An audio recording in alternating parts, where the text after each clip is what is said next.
Hola a todos, camaradas, muy buen día. Bueno, estamos con Fundamentos de la Sabiduría Hiperbórea. En la segunda parte estamos con el Viria perdido y el hecho cultural. Y vamos a leer dos artículos hoy. El artículo E, las edades de la historia, y el artículo F, análisis crítico del concepto oficial de edad.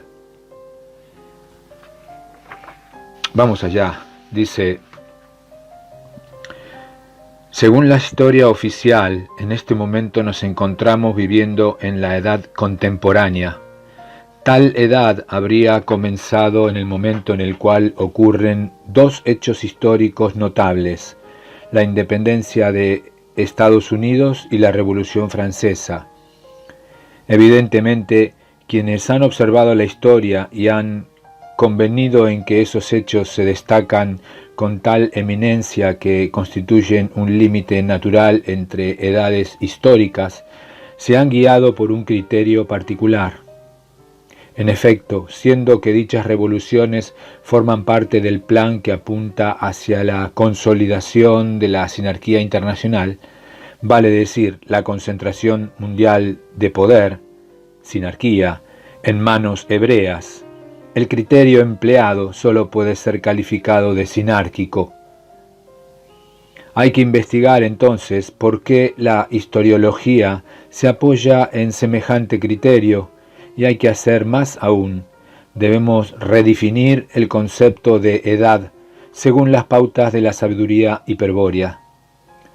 Para la sabiduría hiperbórea, por otra parte, en este momento nos encontramos viviendo en el Kali Yuga, un periodo de tiempo de 432.000 años. ¿De dónde surge esta cifra? De un complejo sistema mixto de división y multiplicación del tiempo, es decir, de una combinación de cifras, múltiplos y submúltiplos de los sistemas decimal y sexagesimal, asociados a ritmos de la naturaleza, como ser el año solar, el número de respiraciones por minuto, el número de latidos cardíacos, los ciclos lunares, etc. El Kali Yuga es la última edad, Yuga, de una serie de 4 que conforman un Maha Yuga o Manvantara.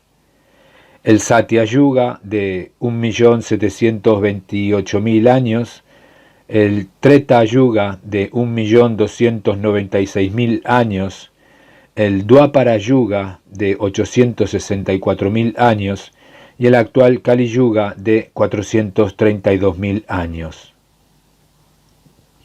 Como dijimos en otro artículo, ahora nos hallamos en el Día del Espíritu, un periodo de 1000 años durante el cual se cierra el Kali Yuga y también el Manvantara.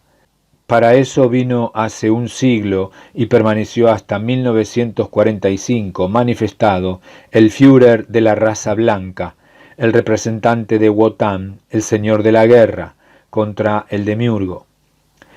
Naturalmente, si el Kali Yuga concluye en el Día del Espíritu, es porque comenzó en la época Atlante, en aquel momento en que los siddhas traidores se instalaron a plena luz al frente de la civilización de la Atlántida, donde serían conocidos como siddhas de la faz tenebrosa. Pero esa es otra historia. Estamos pues frente a dos conceptos denotados por la palabra edad. Uno, el antiquísimo de los yugas hindúes o de las edades griegas, de oro, de plata, de bronce y de hierro, y otro, el moderno de la historiología oficial, edad antigua, media, moderna y contemporánea. Hoy en día, al hablar de una edad, puede comprobarse que de ambos conceptos inmediatamente se impone y predomina el segundo. A pesar de ser el primero mucho más antiguo y conocido, este efecto es un buen ejemplo de una táctica sinárquica cultural denominada en estrategia psicosocial como cambio de significado. Más adelante se estudiará con detalle tal operación, pues un plan de la sinarquía se propone justamente provocar el cambio de significado en el único símbolo sagrado hiperbóreo que aún posee potencia suficiente como para transmutar al viria perdido. Por ahora nos vamos a ocupar a analizar y criticar el segundo significado, oficial, del concepto de edad para dejar expuesto su carácter artificioso y falaz. Artículo F. Análisis crítico del concepto oficial de edad. Además de que la historia oficial abarca un periodo de tiempo ridículamente corto, de 7 u 8.000 años, en relación con la antigüedad de millones de años que presenta la especie humana sobre la Tierra.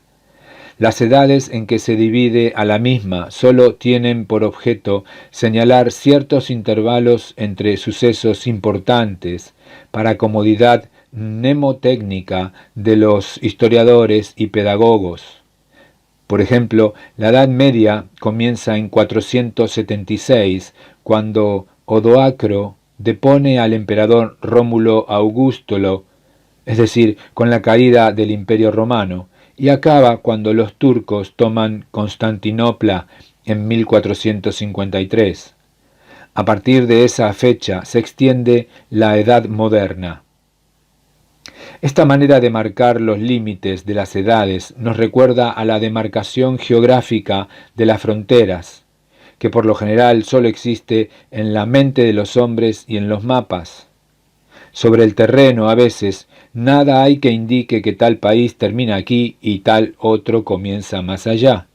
Incertidumbre que no impide que se crea ciegamente en la frontera como algo existente en la naturaleza, por lo cual es posible y deseable luchar y morir.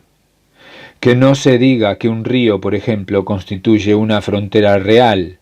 Un río es sólo eso, un curso de agua, un accidente geográfico. Cualquier propiedad cartográfica que se le atribuya proviene de un error nociológico, del olvido de que un límite geográfico es una convención entre hombres tal como los símbolos del lenguaje y que por dicho carácter simbólico pertenece a la psique colectiva, es decir, a la esfera subjetiva y no a la realidad objetiva que podríamos creer ligeramente. La cartografía consiste en representar gráficamente signos correspondientes a la configuración de la Tierra y sus accidentes. El mapa, entonces, posee una relación cierta con la realidad territorial, pero tal relación es unívoca. En otras palabras, es verdad que esa línea del mapa representa la orilla de aquel río. No es cierto, en cambio, que al pintar esa línea con un color determinado para representar una frontera, ello corresponda a alguna cualidad de la realidad territorial considerada. Al igual que aquellos que creen en la realidad concreta de una frontera cartográfica, que sólo existe en los mapas y en su imaginación, hay mucha gente en estos días que acepta ingenuamente la división por edades de la historia y hasta se da el lujo de emitir juicios valorativos. La edad antigua fue pagana, la edad media oscurantista, la edad moderna brillante, etc. Evidentemente estamos aquí en pleno terreno del subjetivismo cultural, pues ni la historia se ha desarrollado en base a tales edades, ni los acontecimientos que determinan el intervalo de cada edad son verdaderos hitos históricos, más importantes que otros hechos ocurridos antes o después de los mismos. Los hechos que marcan el comienzo o el fin de una edad son elegidos de entre otros infinitos hechos que componen la historia, para conformar una pauta establecida previamente al análisis, es decir, una hipótesis. Esto supone que se ha recurrido a algún criterio particular para la interpretación de la historia, lo que explica el carácter subjetivo de las conclusiones obtenidas. Si tal criterio consiste, como parece ser el caso de las edades oficiales, en considerar como parámetro fundamental a la economía y la guerra, entonces resulta lógico fijar los límites del intervalo en guerras y batallas o en la ruina económica del Imperio Romano. Pero si el criterio fuese otro, por ejemplo, filosófico, estético, tecnológico, etc., seguramente que los hechos fundamentales que marcan los límites de las edades serían también otros, y hasta el juicio valorativo de las mismas variaría notablemente. Por ejemplo, el fin de la Edad Media se fija con criterio político en 1453, cuando los turcos toman Constantinopla y concluye el Imperio Romano de Oriente.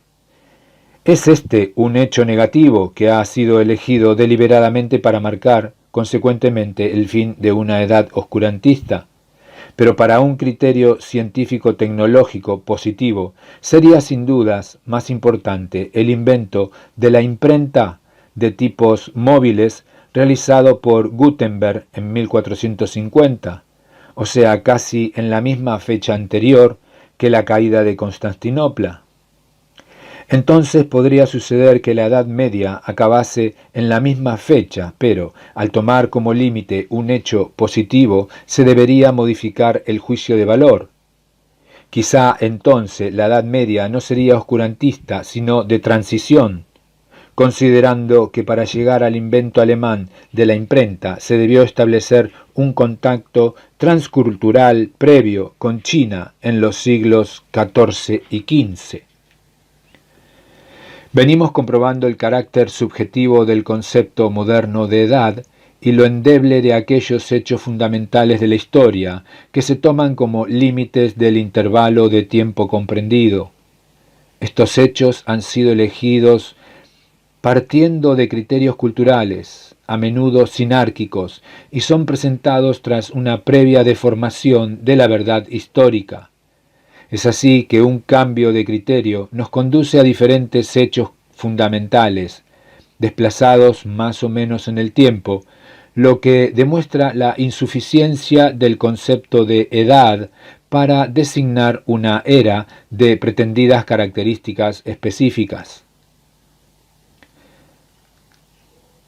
Debemos suponer entonces que aquello que nos describe la historia oficial en una edad determinada posee una relación distorsionada con los hechos concretos a que hace referencia, de manera semejante a la subjetiva alteración de los hechos verdaderos efectuada por los historiadores para presentarlos como hechos límite. Esta suposición puede ser comprobada rigurosamente si recurrimos nuevamente a la analogía cartográfica y empleamos los conceptos ya definidos de lo eminente como el realce de una cualidad exaltada racionalmente por la determinación de las premisas culturales preeminentes.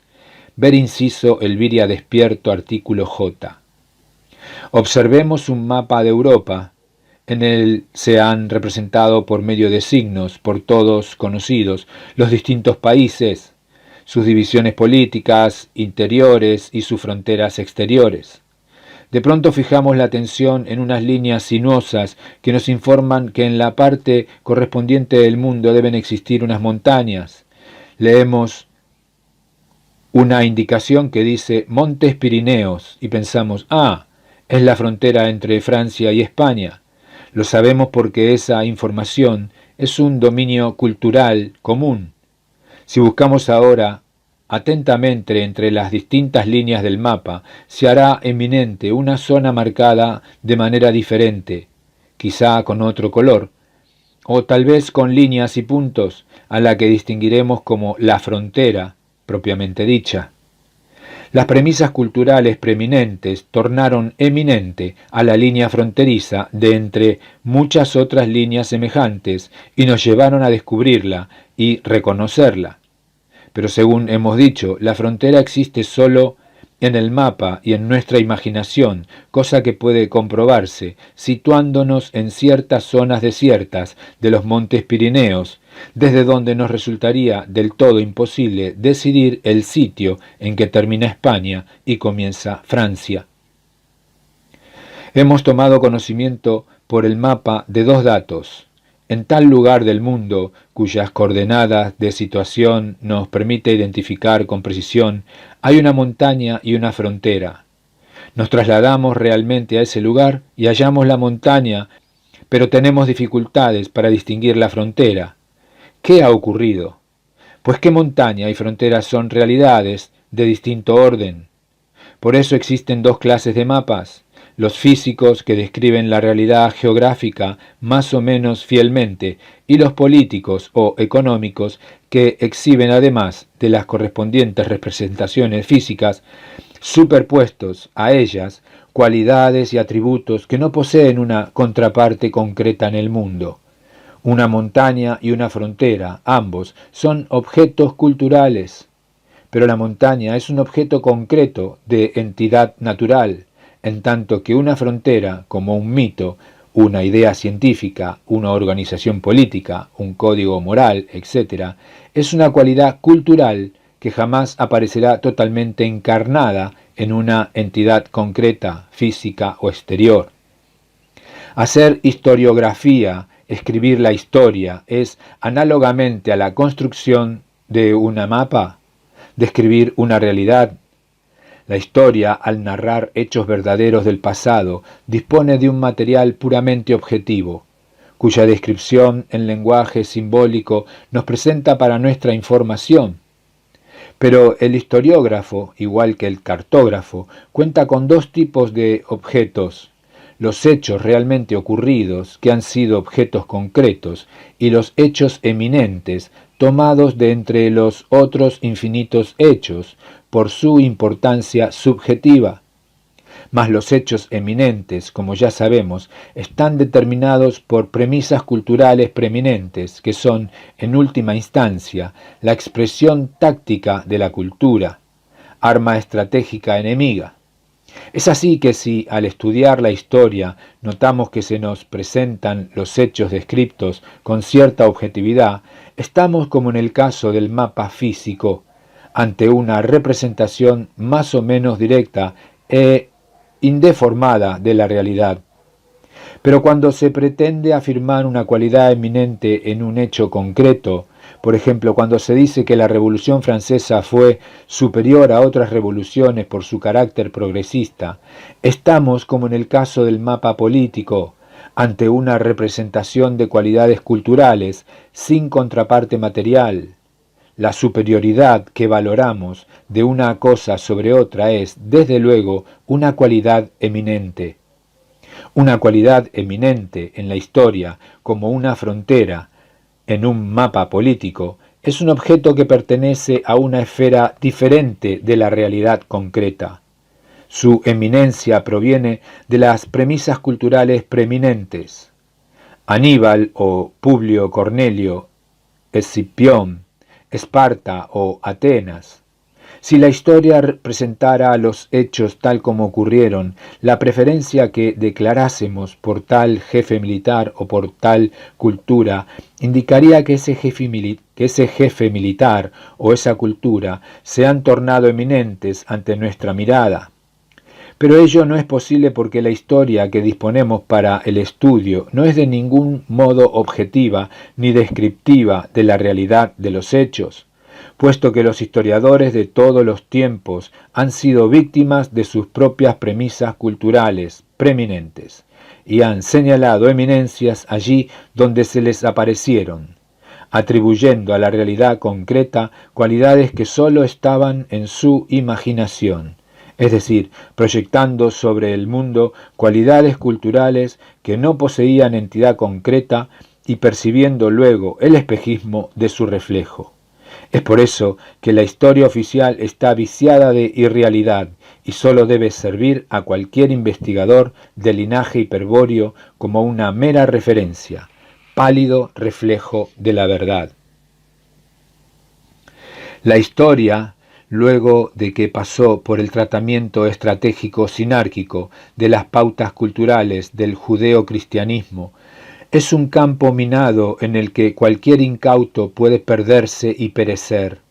Su objetivo embosado es provocar la confusión, el condicionamiento cultural del hombre moderno, Por eso nos dirá o nos inducirá a declarar que la civilización ateniense era superior a la espartana, que la religión de Jesús Cristo acabó con el salvajismo de los cultos paganos u otras patrañas semejantes. Nos toca ahora referirnos nuevamente a las edades de la historia oficial. Se hará evidente luego de lo visto hasta aquí que el concepto moderno de edad es sólo un intervalo de tiempo arbitrario, señalado en sus extremos por ciertos hechos eminentes para los historiadores, quienes, indudablemente, están condicionados por premisas preeminentes, que son, en definitiva, pautas sinárquicas asimiladas inconscientemente por ellos. Para comprobarlo, basta remitirnos, por ejemplo, al límite más próximo de la Edad Media, notando que la caída de Constantinopla ha resultado eminente para la mayoría de los historiadores por sobre otros hechos contemporáneos, entre los cuales se destaca el invento de la imprenta, tal como dijimos. Esta larga crítica ha de habernos mostrado claramente que una edad de la historia oficial es un objeto cultural concebido a partir de una mirada subjetiva de la historia, limitado por hechos eminentes que son deformaciones de los hechos verdaderos. Pero tal edad, en cuanto suma de hechos eminentes, es un ejemplo extremo de un concepto que guarda una relación distorsionada con la realidad concreta de los hechos históricos que representa. Es por eso que el concepto moderno de edad no posee casi contenido, es una cáscara hueca que apenas alcanza a cubrir algunas mentiras sinárquicas. Justamente nuestra tarea inmediata será dotar a la palabra edad de un nuevo contenido, que en verdad es su antiguo significado, pues más adelante habremos de servirnos de ella para definir o redefinir el concepto de Kali Yuga. Muy bien, hasta aquí. Lo próximo que veremos serán los artículos que continúan. El artículo G, concepto arquetípico de edad. Hasta pronto.